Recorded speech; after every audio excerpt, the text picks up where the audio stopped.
ലോക്സഭയിലെ പ്രതിപക്ഷ നേതാവ് രാഹുൽ ഗാന്ധിയുടെ തീപ്പൊരി പ്രസംഗം ബി.ജെ.പിക്ക് അപ്രതീക്ഷിതമായ തിരിച്ചടിയായിരുന്നു. രാഹുൽ ഗാന്ധിയുടെ പാർലമെന്റിലെ പ്രസംഗം ഇത്രയും ഗംഭീരമായി ആരും കണ്ടിട്ടുണ്ടാവില്ല. ഹിന്ദുത്വ വിഷയത്തിൽ ബി.ജെ.പിയോടുള്ള രാഹുൽ ഗാന്ധിയുടെ വെല്ലുവിളിയെക്കുറിച്ചുള്ള ചർച്ച മോദിയുടെ കുട്ടിത്ത പരിഹാസത്തെക്കാൾ എത്രയോ മുകളിലായിരുന്നു. ആദ്യം ഭരണഘടനയുടെ വിഷയത്തിലും ഇപ്പോൾ ഹിന്ദുത്വ വിഷയത്തിലും കോൺഗ്രസ് ബി.ജെ.പിയുടെ രാഷ്ട്രീയ അജണ്ടകൾ തകർക്കാൻ ശ്രമിക്കുന്നതാണ് കാണാൻ സാധിച്ചത്. ലോക്സഭയിൽ രാഹുൽ ഗാന്ധി പ്രസംഗിക്കുന്നതിനിടെ 2 തവണ മോദിക്ക് എഴുന്നേൽക്കേണ്ടി വന്നു. കേന്ദ്ര ആഭ്യന്തരമന്ത്രി അമിത്ഷാ ഇടപെട്ടത് എണ്ണിയാൽ ഒടുങ്ങാത്തതാണ്. അമിത്ഷാ എഴുന്നേറ്റപ്പോൾ മറ്റു മന്ത്രിമാർക്കും മറ്റ് ഗത്യന്തരമില്ലാതെ എഴുന്നേൽക്കേണ്ടിയും വന്നു.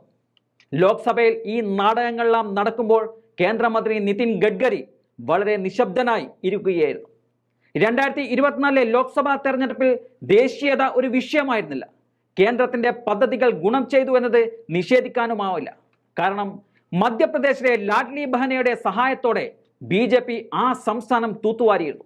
എന്നാൽ ബി.ജെ.പിയുടെ ഹിന്ദുത്വ പ്രചരണം ലോക്സഭാ തെരഞ്ഞെടുപ്പിൽ ഫലപ്രദമായില്ല.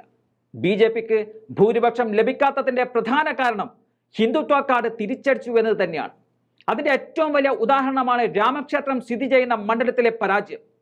ലോക്സഭാ തെരഞ്ഞെടുപ്പിൽ കോൺഗ്രസ് ഭരണഘടനയുമായി ബന്ധപ്പെട്ടാണ് ജനങ്ങളിലേക്ക് എത്തിയത്.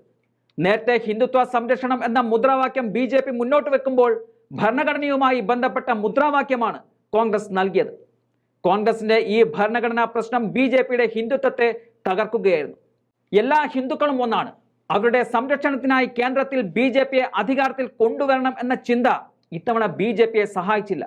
ഉത്തരേന്ത്യയിലെ ബി.ജെ.പിയുടെ ഹിന്ദുത്വ എന്ന സ്വപ്നമാണ് ഈ തെരഞ്ഞെടുപ്പോടെ ഇല്ലാതായിരിക്കുന്നത്. ഹിന്ദു രാഷ്ട്രം എന്ന അമിത്ഷായുടെയും മോദിയുടെയും മോഹം ഇനി സ്വപ്നമായി തന്നെ അവർക്ക് കാണാൻ സാധിക്കും.